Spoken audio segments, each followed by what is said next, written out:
Hi there, it's Tara-Nicholle Nelson. I am the CEO of SoulTour.com and founder of the School of Spiritual Strategy.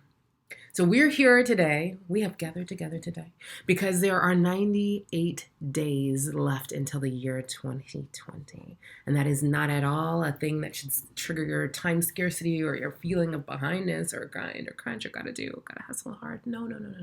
It's just an opportunity, an opening to sort of approach creating your next year, creating the next season of your life in a really different way. So I'm just here because I got the divine download to be here and share a little bit of how I'm thinking about and gearing up for next year with you. And so that's what I'm doing. I'm just sharing some both spiritual and practical strategies to really help you create a clear and compelling vision for 2020, something that feels like a gift to you, feels exciting, expansive, exhilarating, not something that feels like struggle or dread.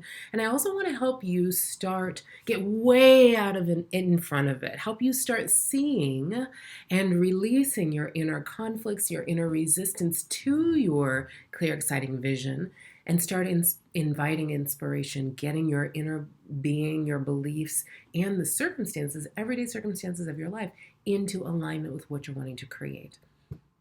So I want you to catch this principle today, that the power of pure, focused, clear, unresisted intention, which is the same thing as desire, is the most powerful force in this universe.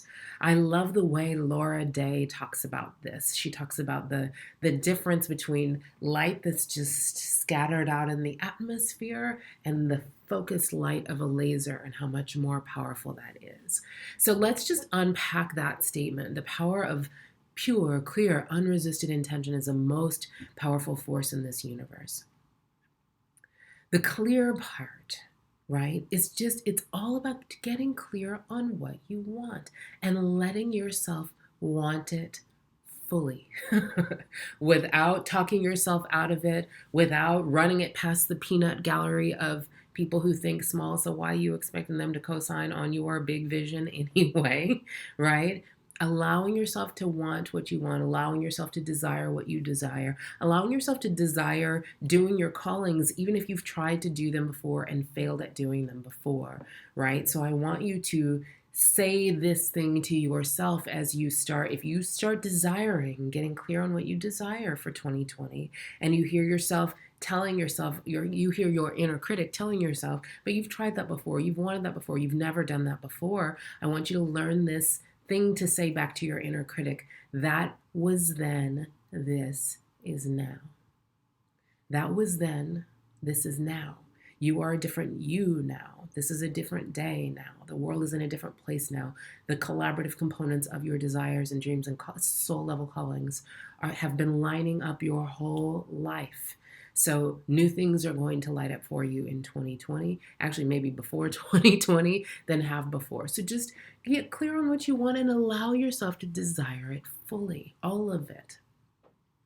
Not saying, who am I to want to that, okay? And then let's talk about the pure, unresisted piece of this. You are in your maximum power to create. You are in your maximum ability to hear and receive your divine downloads, your golden threads of inspiration, your perfect place, perfect time moments. You are in maximum partnership with the divine and the higher forces that run this entire show when you are committed to cultivating an atmosphere of inner peace. The inner peace of no longer resisting anything about yourself, your inner workings, your emotions, how you feel, what you want, what you're just good at, what you don't like doing, releasing resistance. Practicing radical acceptance will help you create that inner atmosphere of no struggle, inner peace. And from that place of inner peace, you can hear lots of things. You can hear lots of things. So let's talk about, one of the ways that we One of the most common ways we resist and create that inner atmosphere of conflict, inner conflict and inner struggle are by, is by the way we talk to ourselves about ourselves, right? And about our desires. But some of the other very common ways we create that inner atmosphere of resistance are these: scarcity stories, telling stories that there's not enough, or that the struggle is real, that everything you want is hard, that making more money will involve all of these unwanted consequences or be very hard, or that no one in your family has ever been able to do that before, no one you know has ever been able to have that before, that having a wonderful love life or having a beautiful relationship will also conflict with all these other things that you want in your life. Those are scarcity stories, and they're just lies. We also resist our desires, our dreams, and our callings with unworthiness stories. These are the storylines and inner narratives and habits of thought that go, I'm not enough, or there's a little bit something wrong with me or flawed about me, or I have to be perfect and lay out this perfectly laid roadmap for the next 100 years of my life, and I have to execute it to perfection, or I don't deserve to have what I'm here to have. Lies.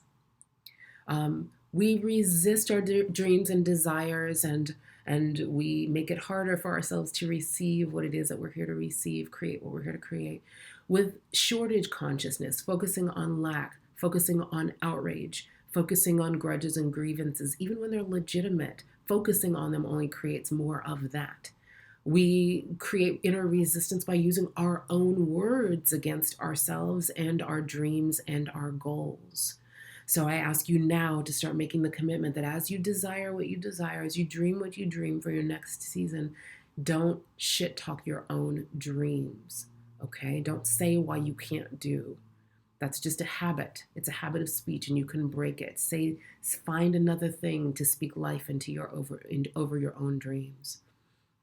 We can create inner resistance to our own dreams and desires and goals by sabotaging our own selves, by sharing our goals with people will shit on them or will project their own lack or their own belief in shortage or their own belief in their own limitations on your goals. We are very used to bonding with people in lack and outrage.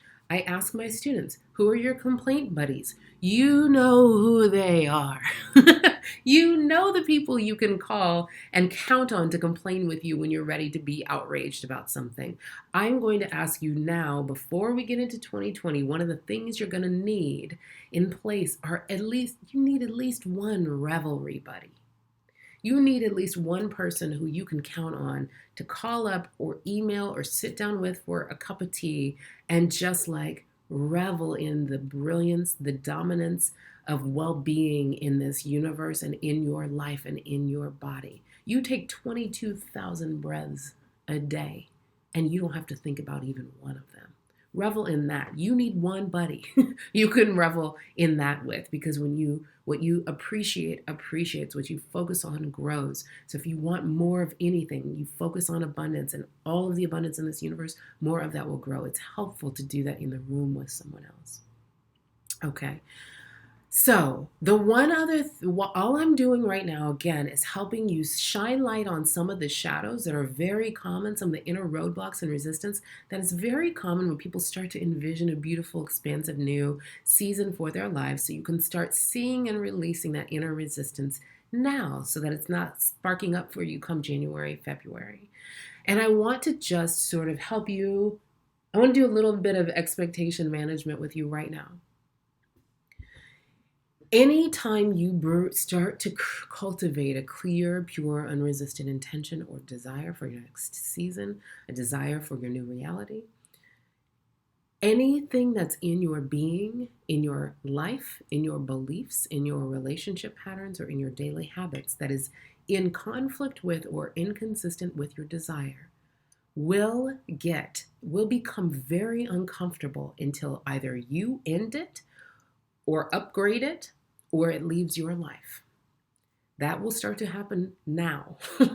So just know, I have some people in some of my programs right now who are like, oh my gosh, this shit is really hitting the fan right now. And I'm like, yeah, because Sometimes those when it rains, it pours, and it feels like a bunch of losses are happening. That's actually the divine putting necessary endings to things that can't come with you where you're going.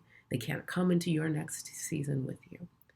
So don't even trip when that starts to happen. Know that it is uncomfortable, but you're ready. The fact that you're here means that you have called these things, this wisdom that I'm sharing with you, you've called it in and you are ready for it. You are ready for this wisdom. You are ready and able to take in the full, you have capacity to take in the fullness of life. You are ready to start receiving your divine inheritance. And I want you to start using this mantra. This is the ultimate success mantra from Gay Hendricks' book, The Big Leap. I expand in success, happiness, and abundance every day as I inspire those around me to do the same. I want you to use that mantra for the next couple days. I'll also be giving you some other mantras and just things to start declaring over and into yourself and your dreams over the next few days and weeks. In the meantime, I want you to keep your head up and your heart out. And if you have any specific questions you'd like me to address or scenarios, situations you'd like me to give you some thoughts about, drop it into the comments and I'll make sure that I try to get to them all. All right, guys, I love you. Take care.